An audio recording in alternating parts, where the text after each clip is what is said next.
गोस्वामी तुलसीदास जी महाराज के द्वारा रचित श्री रामचरितमानस का आश्रय लेकर के हम श्री राम कथा का दर्शन करेंगे।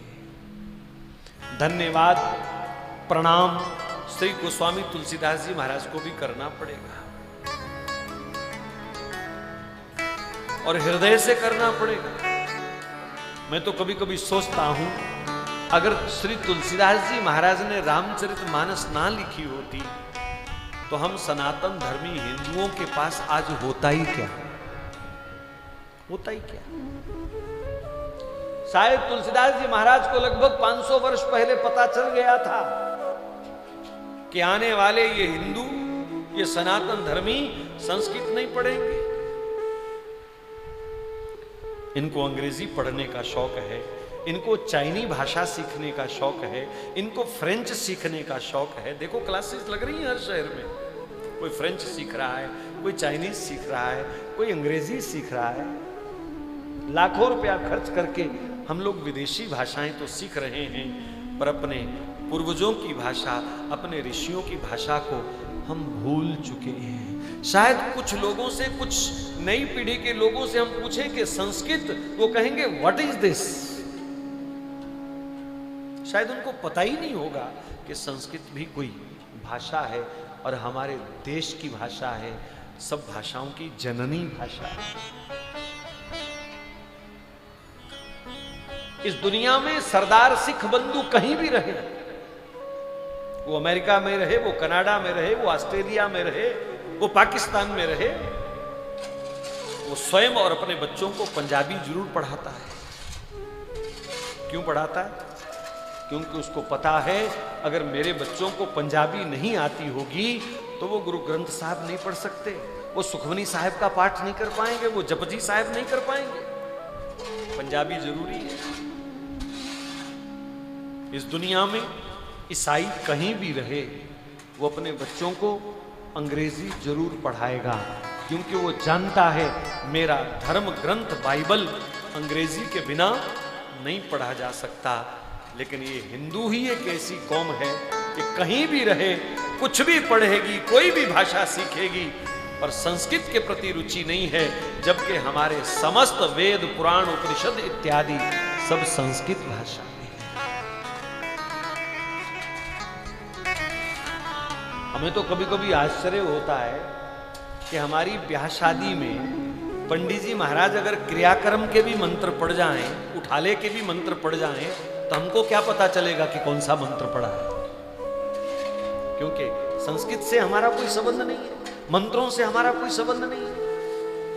वो विवाह में बैठे बैठे हमारा पिंडदान भी करवा जाए तो क्या पता चलेगा?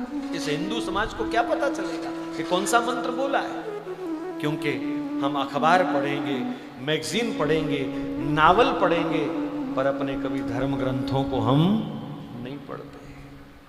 शायद बहुत सारे घरों में गीता पढ़ी है, रामायण पढ़ी है, पर कभी गीता पढ़ी नहीं, रामायण पढ़ी नहीं। और इन 10-15 वर्षों में तो अमूल चूक परिवर्तन आ गए। 15-20 साल पहले हर हफ्ते कहीं ना कहीं किसी ना किसी मोहल्ले से मंगल भवन मंगल हारी द्रवसु दशरथ नजर बिहारी लाउड स्पीकर पर आवाज आती थी। घरों में रामायण का पाठ होता था, पर अब टेलीविजन से फुर्सत नहीं, और टेलीविजन से फुर्सत है तो मोबाइल से फुर्सत नहीं। कोई गली में खड़ा है, कोई कोने में खड़ा है, कोई कमरे में बैठा है, बस मोबाइल दर्शन। ये ऐसा देवता विज्ञान ने दिया है कि इसका दर्शन कर करके लोगों का पेट नहीं भरता है। जीवन सफल हो रहा है इस मोबाइल देवता के दर्शन कर करके सबका। तो कहां पढ़ेंगे ग्रंथ? बड़ी कृपा करी तुलसीदास जी ने, जो सर्वसाधारण जन भाषा में, ग्रामीण भाषा में समस्त शास्त्रों का सार निचोड़ निकाल करके और श्री रामचरितमानस के रूप में हमको दे दिया। वरना हम अपने धर्म से, अपने शास्त्रों से बहुत दूर चले जाते हैं, बहुत दूर। आज प्रथम दिवस है, मैं अभी से प्रार्थना करूं कम से कम अपने घर में रामायण जी का नित्य पाठ जरूर करें, चाहे एक दोहा पढ़े, 4 चौपाइयां ही गाएं रोज, लेकिन रामायण का पाठ जरूर करें। रामचरितमानस में वेद है, उपनिषद है, गीता है, महाभारत है, भागवत जी का संपूर्ण दर्शन, उनके सिद्धांतों का संपूर्ण दर्शन आपको रामचरितमानस की चौपाइयों में मिल जाएगा।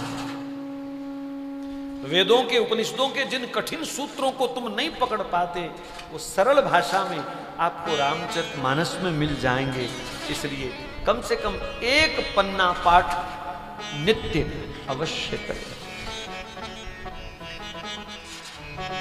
महीने में कम से कम एक चौपाई अपने बच्चों को जरूर याद करवाएं। महीने में एक चौपाई। लंबे लंबे ऐसे एप्लीकेशन में आता हो, तुम बच्चों को रटाती हो कान पकड़ पकड़ कर, याद करके उठना नहीं तो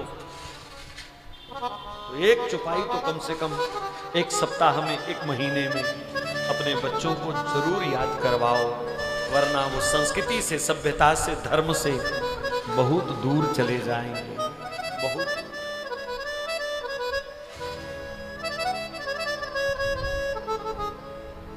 तो भवसागर की नौका है श्री रामचरितमानस। हम कलियुगी जीवों के लिए गोस्वामी जी ने ये सुंदर नौका हमको तैयार करके दी है।